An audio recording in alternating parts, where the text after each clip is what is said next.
యేసునందుకును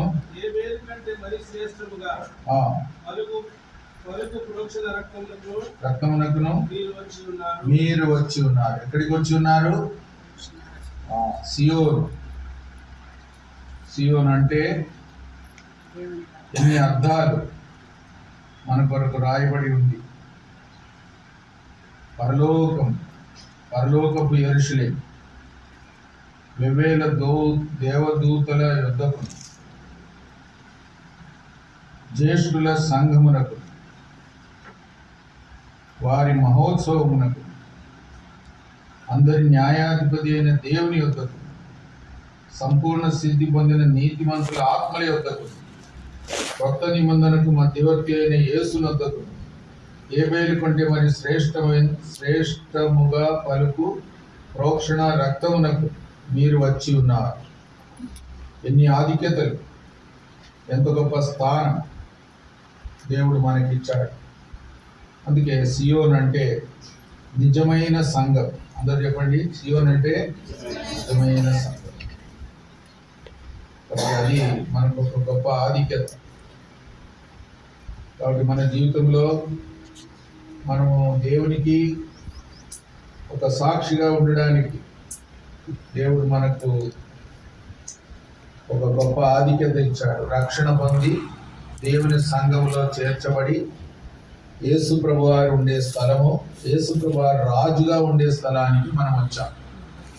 అందుకే మనకు ఒక గొప్ప ఆధిక్యత. ఎవరైతే రక్షణ పొందినారో వాళ్ళందరూ దేవుని కుటుంబంలో చేరినట్టు, యేసు ప్రభును రాజుగా అంగీకరించినట్టు, యేసు ప్రభువుకు లోబడినట్టు.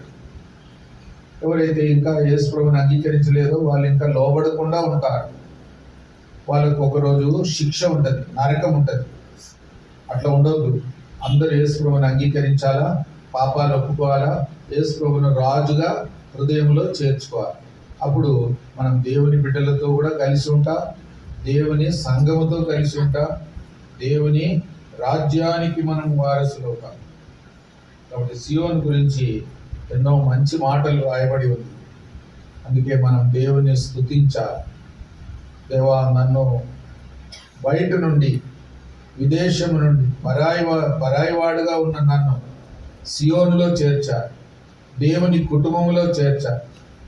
యేసు ప్రభువుని ఎరగని వ్యక్తి నన్ను యేసు ప్రభువును రాజుగా ఎరిగేటట్టు చేశారు.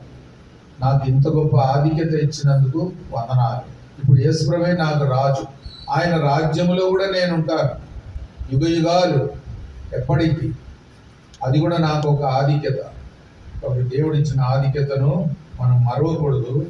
దేవుణ్ణి స్తుతించడానికి కొద్దిసేపు మనం సమయం గడుపుతాం. దేవుడిచ్చిన ఆధిక్యత ఎంత గొప్పది, దేవుడిచ్చిన రక్షణ ఎంత గొప్పది, దేవుడిచ్చిన ఆ అధికారం ఎంత గొప్పది. యేసు ప్రభు అధికారం కిందికి రావడమే గొప్ప ఆధిక్యత. సైతాన్ అధికారం కింద ఉండడం అపాయం, లేకుంటే మన అధికారం క్రింద ఉండడం కూడా అపాయమే. ఎందుకంటే సైతాన్ మనల్ని దారి తప్పిస్తాడు. యేసు ప్రభు అధికారం క్రింద ఉంటే మనల్ని దేవుడు కాపాడుతాడు. ఆ విధంగా దేవుడు మనకు సహాయపడును గాక. కొద్దిసేపు మనం ఆరాధన చేస్తాం. కొంతమంది మైక్ ఇస్తాము, క్లుప్తంగా ఆరాధన చేయండి, దేవునికి వందనాలు చెప్పండి. సియోనుగా కూడుకోవడానికి దేవుడు ఇంత గొప్ప ఆధిక్యత మనకిచ్చాడు. దేవుని రాజ్యములో, దేవుని బిడ్డలుగా, దేవుని సంఘములో యేసు ప్రభువారి యొక్క అధికారాన్ని ఒప్పుకునే ధన్యత మనకిచ్చాడు.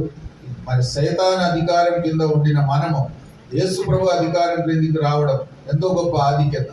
కాబట్టి దేవునికి వందనాలు చెప్పండి, ఆరాధన చేయండి. కొద్దిమంది ఆరాధన చేయండి. ఒక సహోదరుడు మొదలు పెట్టండి.